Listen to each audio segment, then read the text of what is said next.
अगर मैं आपसे कहूं कि प्लेन भी जली तो ट्रेन भी जली, लेकिन ईद से पहले जो बुरा हाल इजराइल और अमेरिका का कर दिया है आपके ईरान ने, भाई साहब आप सोच नहीं सकते।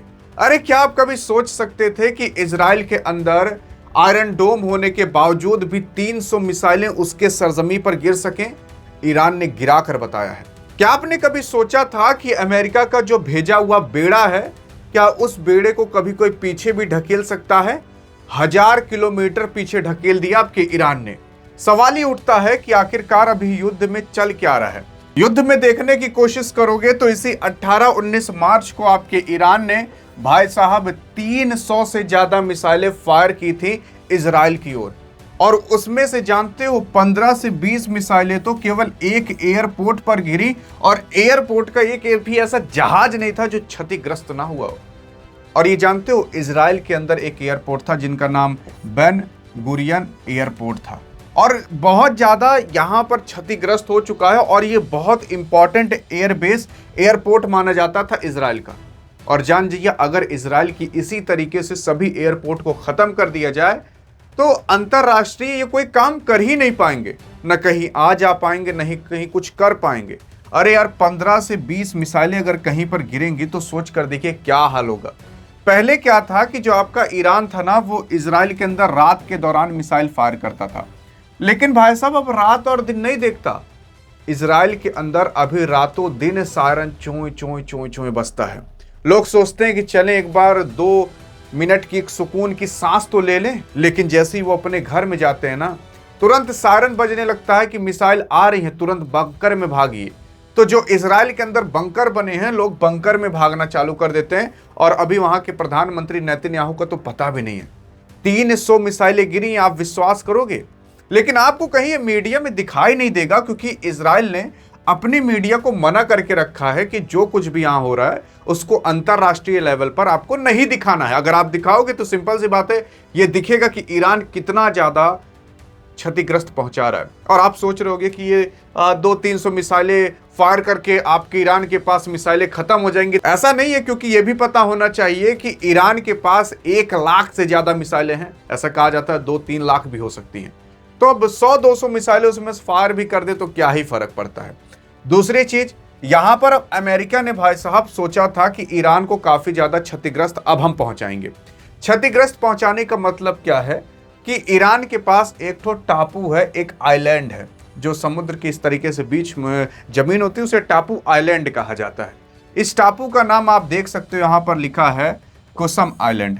किसम आइलैंड इसे कहा जाता है, जो कि ईरान का काफी इंपॉर्टेंट आइलैंड माना जाता है। कुछ दिन पहले अभी खर्ग आइलैंड के बारे में बात उठी थी, तो खर्ग आइलैंड आपका यहां पर है, ईरान। देखो ये ईरान है, तो ईरान का खर्ग आइलैंड यहां पर है।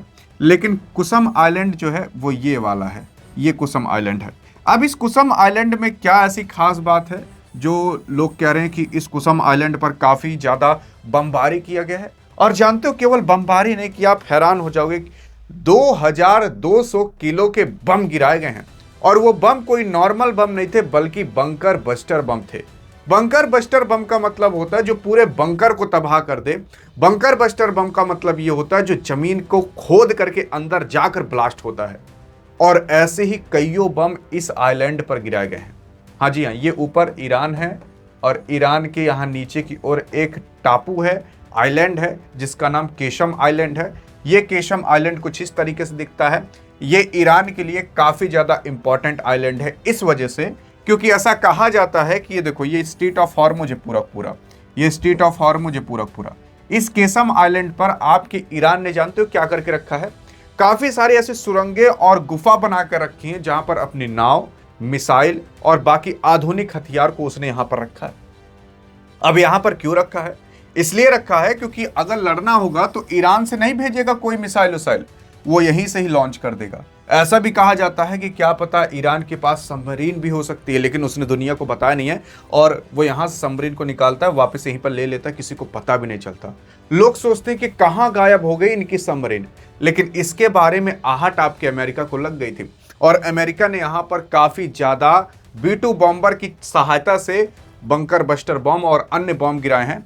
ताकि जो अंडरग्राउंड फैसिलिटी बनाई गई है ईरान के माध्यम से, जो जमीन के अंदर खोद करके पूरा पूरा, आप विश्वास नहीं करोगे, ऐसा भी कहा जाता है कि इसके अंदर ट्रेन भी है।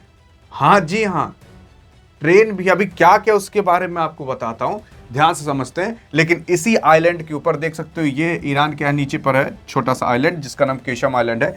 इसी के ऊपर ये पूरी पूरी बम्बार्डमेंट आपके अभी अमेरिका ने की है।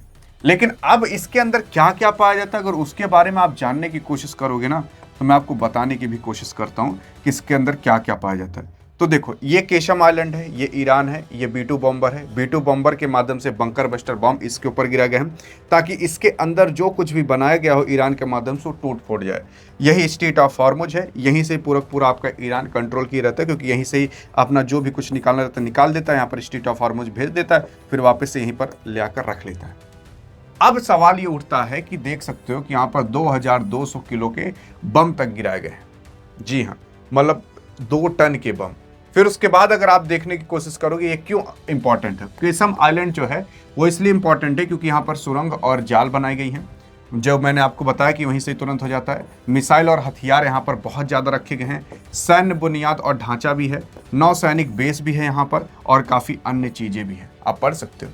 अब सवाल ये उठता है कि आखिरकार जब आपके अमेरिका ने यहां पर बम गिराने की कोशिश की तो हुआ क्या? तो बम उसने गिराया भी, लेकिन उसके जवाब में जो आपके ईरान ने अटैक किया ना भाई साहब, जो अमेरिका का, यूएस का जो ट्रिपोली था, उसको भाई साहब पीछे हटना पड़ा।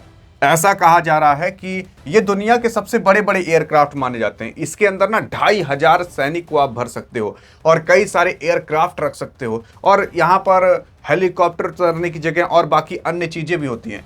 इसको पीछे हटना पड़ा है, और अमेरिका ने भी हाल फिलहाल इसको भेजा था ईरान मारने के लिए।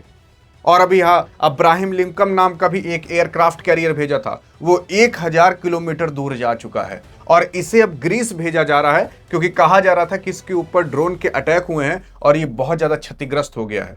इसको रिपेयर के लिए, अन्य काम के लिए, सोच कर देख लीजिए कि अमेरिका के एयरक्राफ्ट अब किसी काम के नहीं हो पा रहे हैं। और मैं आपको बता दूं, अगर कस के इसके ऊपर बम गिरा दिया जाए ना, तो जान जाओ एक बड़ी कंपनी की जितना बड़ा नुकसान हो जाएगा, क्योंकि एक एयरक्राफ्ट कैरियर कई हजार करोड़ और लाख करोड़ के भी बनते हैं। और यहां पर आप सोच कर देखिए कितने एयरक्राफ्ट कैरियर, मतलब एयरक्राफ्ट रखे हुए हैं, फाइटर जेट रखे हुए हैं। अब ये सब अगर टूट फूट जाए, क्योंकि अगर ये डूबा तो साथ साथ इन एयरक्राफ्ट कैरियर को भी लेकर डूबेगा।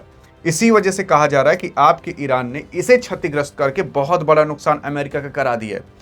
उसी के साथ साथ अगर आप देखोगे, इसी वजह से आपके अमेरिका को पीछे हटना पड़ा है। मेरे ऊपर विश्वास नहीं हो तो ये फोटो देख रहे हो, ये उसी एयरक्राफ्ट कैरियर की है। इस एयरक्राफ्ट कैरियर का नाम जिराल्ड आर फोर्ड था। इसको पीछे हटना पड़ा, ये ग्रीस भाग कर जा रहा है। ये ऊपर से ली गई इमेज है ये, और ये कुछ नहीं, वही एयरक्राफ्ट कैरियर है। अब यहाँ पर ना यूएई के अंदर और सऊदी अरब के अंदर बहुत बड़ी मीटिंग हुई है, जिस मीटिंग के तहत अब ये कहा जा रहा है कि क्या पता यूएई अमेरिका का साथ देने के लिए तैयार हो जाए। लेकिन अगर यूएई ऐसा करता है तो सबसे बड़ी गलती ये यूएई की होगी, क्योंकि तब हचक कर अटैक करेगा आपका ईरान यूएई के ऊपर। लेकिन अभी हाल फिलहाल नाटो कंट्री से पूछा गया था, यूरोप की कंट्री से पूछा गया था, और यूरोपियन यूनियन कंट्री से भी पूछा गया था, तो उन लोगों ने साफ मना कर दिया। अभी हाल फिलहाल आपका फ्रांस कह रहा था कि चलो हम एक ठो जहाज भेज दे रहे हैं टूटी फूटी, ताकि थोड़ा बहुत लड़ लो अमेरिका। लेकिन अब आपके फ्रांस ने कहा कि हम भी नहीं लड़ेंगे। जी हाँ, क्योंकि फ्रांस की मैं आपको बता रहा हूं, इकोनॉमी वैसे ही त्राही में चली जा रही है, ऑयल की वजह से और बाकी अन्य कारण की वजह से। और यहां पर अगर वो लोग युद्ध में उतर गए तो और त्राही उनके देश में मच जाएगी। और अब यही ट्रंप देखकर बौखला चुका है। वो कह रहा है कि हमने तुम्हारी हमेशा मदद की, आज जब मेरी मदद करने की आई तुम मदद नहीं करने आ रहे। यहां पर ट्रंप बहुत बुरी तरीके से फंस चुका है, मैं आपको बता रहा हूं। देखो, ट्रंप बहुत बड़ा भी हमला नहीं कर सकता कि एटम बम गिरा दे। एटम बम गिरा दिया तुरंत वर्ल्ड वॉर हो जाएगा, तुरंत के तुरंत हो जाएगा, मैं आपको बता रहा हूं। तो उतना बड़ा हमला भी नहीं कर सकता ये, क्योंकि अगर ये उतना बड़ा हमला किया तो तुरंत रूस और चीन उतर आएंगे, और रूस और चीन अभी ईरान की मदद कर भी रहे हैं। तो यही छुरछुरिया पड़ाका वाला भी ये गेम खेलते रहेंगे, कुछ दिन तक चलता रहेगा, और आपका ट्रंप बर्बाद होता रहेगा और अमेरिका को बर्बाद करता रहेगा। क्योंकि अमेरिका कितने पैसे खर्च हो रहे हैं मैं आपको बता रहा हूं। अभी ना हाल फिलहाल सऊदी अरब के अंदर आपके ईरान ने एक और रडार सिस्टम को मारकर गिराया, और वो रडार सिस्टम किसी और का नहीं बल्कि ट्रम्प का मतलब अमेरिका का था। वो जानते हो शहीद ड्रोन से गिराया गया, जो शहीद ड्रोन केवल 16 लाख का मिलता है। और वो जानते हो जो रडार सिस्टम अभी गिरा है इसी कुछ ही दिन में, 1 ही 2 दिन में, तो वो जानते हो कितने बजट का था? वो $20 मिलियन का था। $20 मिलियन का मतलब होता है लगभग 150 से 200 करोड़ के बीच में। मतलब 16 लाख रुपए की चीज से आप 150-200 करोड़ की चीज मारकर गिरा रहे हो। तो सोच कर देखिए कितना बड़ा बड़ा नुकसान हो रहा है। ये अभी नुकसान आपका अमेरिका झेल रहा है, ये नुकसान आपका झेल रहा है अभी इजराइल। और इजराइल तो अब जैसे निहत्था हो गया, कुछ कर ही नहीं पा रहा। इजराइल भी अटैक कर रहा है, लेकिन ईरान तो खत्म हो ही चुका है। लेकिन वो खत्म होकर इनको कितना खत्म कर दे, डिपेंड ये करता है। बाकी आई थिंक पूरी अपडेट के बारे में आपको पता चली गया होगा। लेकिन ऐसी और अपडेट चाहिए तो डिस्क्रिप्शन व्हाट्सएप चैनल का लिंक भी है, नहीं तो इस वीडियो में तो मिलेंगे। तब तक के लिए जय हिंद, जय भारत।